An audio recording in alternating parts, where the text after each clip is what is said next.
ఇప్పుడు చూద్దాం. చేయలేదు. అలాంటి స్ఫూర్తి ఇచ్చినటువంటి రైతాంగానికి మరొకసారి శిరస్సు వంచి నమస్కారాలు తెలియజేస్తున్నా.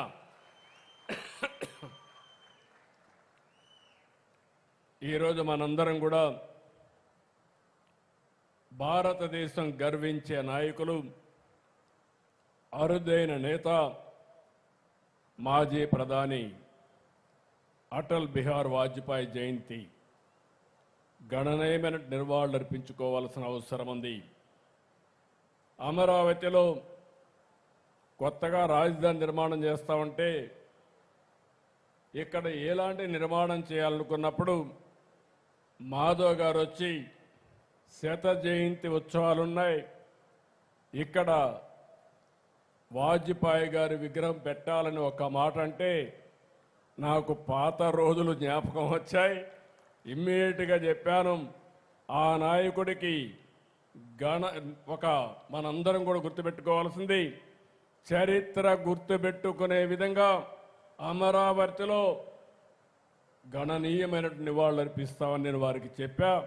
దాని ప్రకారమే ఈరోజు చూస్తే ఒక చరిత్రను క్రియేట్ చేసే విధంగా మనం ఇక్కడ పెట్టాం. ఈరోజు మీరు చూసినప్పుడు వాజ్పేయి శత జయంతి ఉత్సవాల సందర్భంగా బీజేపీ ఈ నెల 11వ తారీఖు నుంచి అటల్ మోడీ సుపరిపాలన యాత్రను ప్రారంభించారు. నేను చూశాను, వాచ్ చేస్తా వచ్చాను.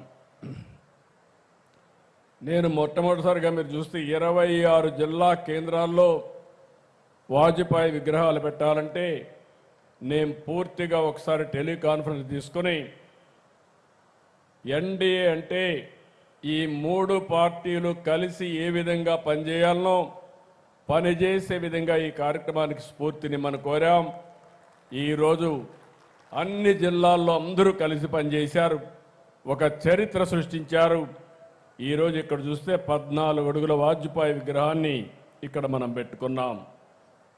అయితే మనందరం గుర్తుపెట్టుకోవాల్సింది, వాజ్పేయి విగ్రహం పెట్టుకోవడమే కాకుండా విగ్రహంతో పాటు ఆయన చరిత్రని, ఆయన చేసిన పనుల్ని శాశ్వతంగా ప్రజలకు గుర్తుండే విధంగా ఈ స్మృతి వనం ఏర్పాటు చేస్తామని మరొక్కసారి మీ అందరికీ విజ్ఞప్తి చేస్తున్నా. దేశానికి సుపరిపాలన పరిచయం చేసిన నాయకుడు వాజ్పేయి గారు. అందుకే మోడీ గారి ఆధ్వర్యంలో డిసెంబర్ 25న గుడ్ గవర్నెన్స్ డేగా నిర్వహించుకుంటున్నారు. నేను చాలామంది నాయకులను చూశాను, కానీ ఆ రోజు వాజ్పేయి గారు, తర్వాత ఈరోజు మోడీ గారు విశిక్షణమైనటువంటి లక్షణాలు ఉండే నాయకత్వం, చరిత్ర తిరగరాసే నాయకత్వం. అదే సందర్భంలో నాకు ఎప్పుడూ స్ఫూర్తినిచ్చే నేత ఎన్టీ రామారావు గారు కూడా. ఆ విషయం మనం గుర్తుపెట్టుకోవాల్సిన అవసరం ఉంది.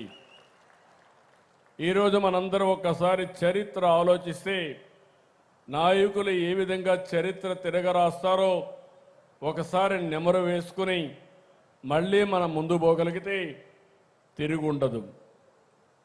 మొట్టమొదటిసారిగా ఈ దేశంలో వాజ్పేయి గారి నాయకత్వం. ఆ తర్వాత మీరు ఆలోచిస్తే యాంటీ కాంగ్రెస్ సెంటిమెంట్కు బీజం వేసిన వ్యక్తి నందమూరి తారక రామారావు గారు అని చెప్పి కూడా నేను మీకు తెలియజేస్తున్నా. ఎప్పుడు కూడా ఎన్టీ రామారావు గారు, వాజ్పేయి గారు చాలా చనువుగా ఉండేవాళ్ళు.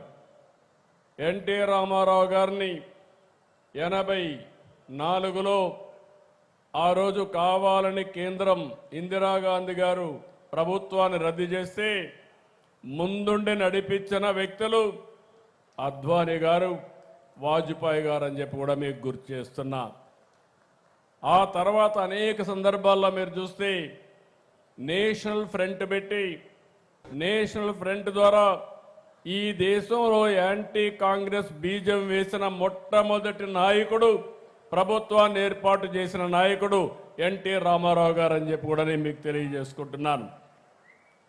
అదే సందర్భంలో ఇప్పుడే మిత్రులు మాట్లాడినప్పుడు మొట్టమొదటిసారిగా ఈ దేశంలో ఆర్థిక సంస్కరణలు ప్రారంభించిన వ్యక్తి కూడా పివి నరసింహరావు గారు.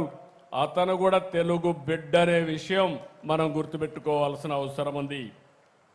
ఈరోజు ఏ నాయకుడిని చూసినా 1924 డిసెంబర్ 25న మధ్యప్రదేశ్ గ్వాలియర్లో ఒక సాధారణ కుటుంబంలో పుట్టిన వ్యక్తి వాజ్పేయి గారు. క్విట్ ఇండియా మూమెంట్లో పాల్గొన్నారు. జనసంఘ్ బీజేపీ నుంచి 10 సార్లు లోకసభకు, 2 సార్లు రాజ్యసభకు ఎన్నికయ్యారు. అంటే సుదీర్ఘ రాజకీయ చరిత్ర. ఇంకొక పక్కన మీరు చూస్తే ఆయన తిరుగుయిన నాయకుడే కాకుండా అద్భుతమైన కవి. అంతకు మించి ఒక మంచి మానవతావాది అని చెప్పి కూడా నేను మీకు తెలియజేస్తున్నా. ఆయన జీవితంలో ఆయన ప్రధానిగా ఉన్నప్పుడు నాకంటే సన్నిహితంగా ఉన్న వ్యక్తులు కనపడరు. నేను చాలా సన్నిహితంగా ఆయనతో ఉన్నాను. ఆయన చేసే ఆలోచనలు తెలిసిన వ్యక్తిని.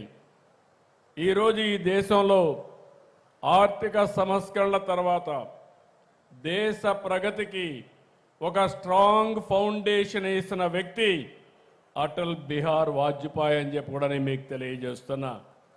ఈరోజు మనకు గుర్తుండాలి, ఈరోజు నేషనల్ హైవేస్ పైన మనం తిరుగుతున్నాం.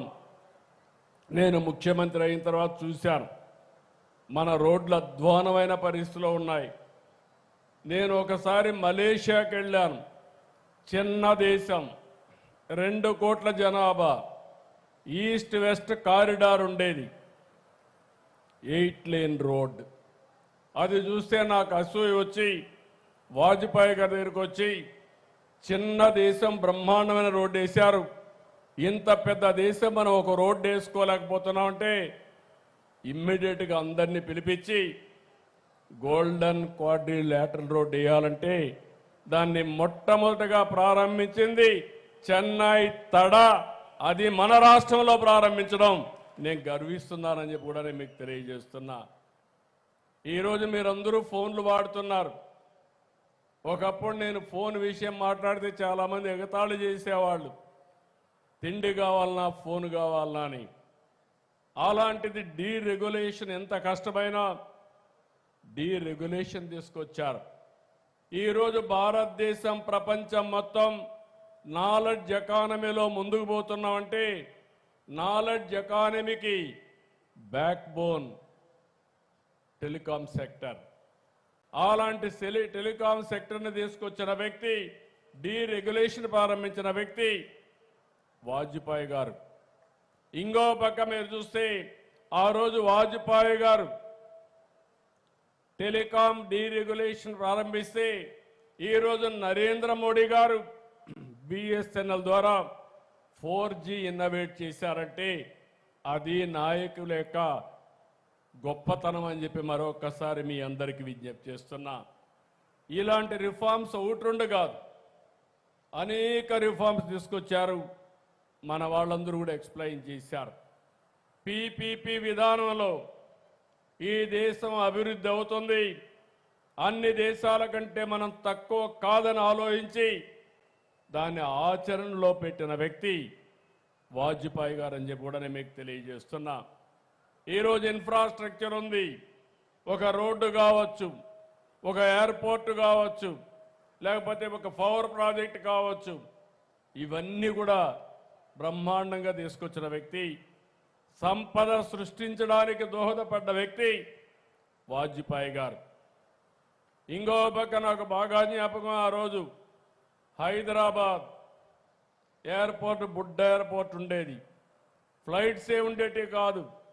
ఒక్కసారి నేను పోయి ఆయన అడిగితే ఓపెన్ స్కై పాలసీ ద్వారా ఫ్లైట్లన్నీ శాంక్షన్ చేశారు. ఆ తర్వాత మొట్టమొదటిసారిగా గ్రీన్ ఫీల్డ్ ఎయిర్పోర్ట్ హైదరాబాద్లో వచ్చిందంటే దానికి కారణం వాజ్పేయి గారు అని చెప్పి కూడా నేను మీకు తెలియజేస్తున్నా. ఒక్క డెవలప్మెంట్ కాదు, అనేక డెవలప్మెంట్లు తీసుకొచ్చారు.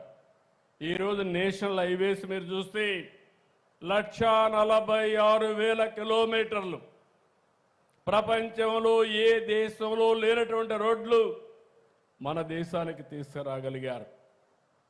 ఇంకో పక్క మీరు ఒకసారి చూస్తే ఆ రోజుట్లోనే అమెరికా శాంక్షన్స్ పెట్టారు. ఎవరైనా సరే అణు పరీక్షలు చేస్తే మీకు డబ్బులు ఇవ్వమంటే పర్వాలేదు, మీరు ఇవ్వకపోయినా నా దేశం ముఖ్యమని అణు పరీక్షలు చేయించిన వ్యక్తి వాజ్పేయి గారు. అలాంటి ఉద్యమాలు చూసినప్పుడు నేను ఆ రోజు ఆయన పక్కన ఉన్నప్పుడు ఓసారి ఆనందం కలుగుతుంది.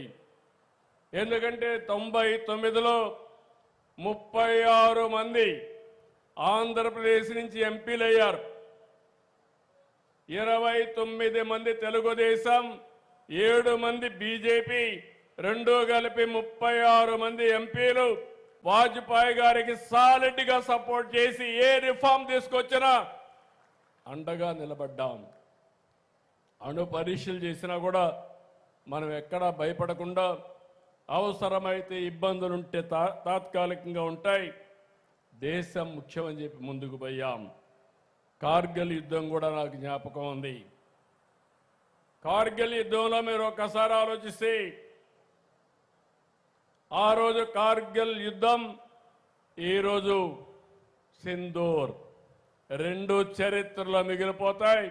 ఎవరైనా మన దేశం పైకొస్తే తగిన గుణపాఠం చెప్పే శక్తి భారతదేశానికి ఉందని నిరూపించిన ఇద్దరు నాయకులు, ఒకటి వాజ్పేయి గారు, రెండు నరేంద్ర మోడీ గారు.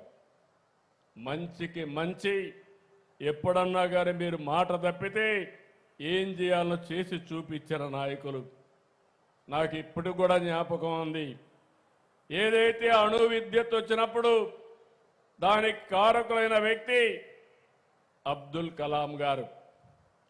ఆ నాయకుడిని నేను ఒకసారి చూస్తే సెక్రటరీ డిఆర్డిఓగా, చీఫ్ సైంటిఫిక్ అడ్వైజర్గా ఆనాటి ప్రధానమంత్రి వాజ్పేయి గారి దగ్గర ఉండే పోఖ్రాన్ 2ని సూపర్వైజ్ చేయడమే కాకుండా రూపకల్పన చేసి ఆపరేట్ చేసిన వ్యక్తి అబ్దుల్ కలాం గారు. అలాంటి అబ్దుల్ కలాంని రాష్ట్రపతిగా వాజ్పేయి గారు ఎంపిక చేశారంటే, అందులో నేను కూడా భాగస్వామిగా ఉన్నానంటే అది నా అదృష్టంగా నేను భావిస్తున్నానని చెప్పి కూడా నేను మీకు తెలియజేస్తున్నా. ఇద్దరు భారత రత్నాలు, ఒకటి అబ్దుల్ కలాం, రెండోది వాజ్పేయి గారు. ఇలాంటి నాయకత్వం ఆ రోజు వేశారు కాబట్టి వారు ఈరోజు మనకందరికి కూడా ఒక స్ఫూర్తిదాయకంగా మిగిలిపోయే పరిస్థితి వచ్చింది. ఈరోజు ఇంకొక పక్కన మీరు ఒకసారి చూసినప్పుడు ఏదైతే ఈ సందర్భంగా రాష్ట్రంలో ఉండే ప్రజలకు కానీ దేశంలో ఉండే ప్రజలందరికీ ఒకటే విజ్ఞప్తి చేస్తున్నాను. కొంతమంది నాయకులు స్ఫూర్తినిస్తారు, శాశ్వతంగా స్ఫూర్తినిస్తారు. కొంతమంది నాయకులు దేశం కోసం బ్రతుకుతారు, దేశం కోసమే ఆలోచిస్తారు. కొంతమంది నాయకులు స్వార్థం కోసం ఆలోచిస్తూ ఉంటారు, స్వార్థం కోసమే బ్రతుకుతూ ఉంటారు. ఈరోజు మీరు చూస్తే 100 సంవత్సరాల సందర్భంగా దేశమంతా కూడా అభినందిస్తున్నాయి. దేశం మెచ్చే నాయకత్వాన్ని ఇచ్చిన వ్యక్తిని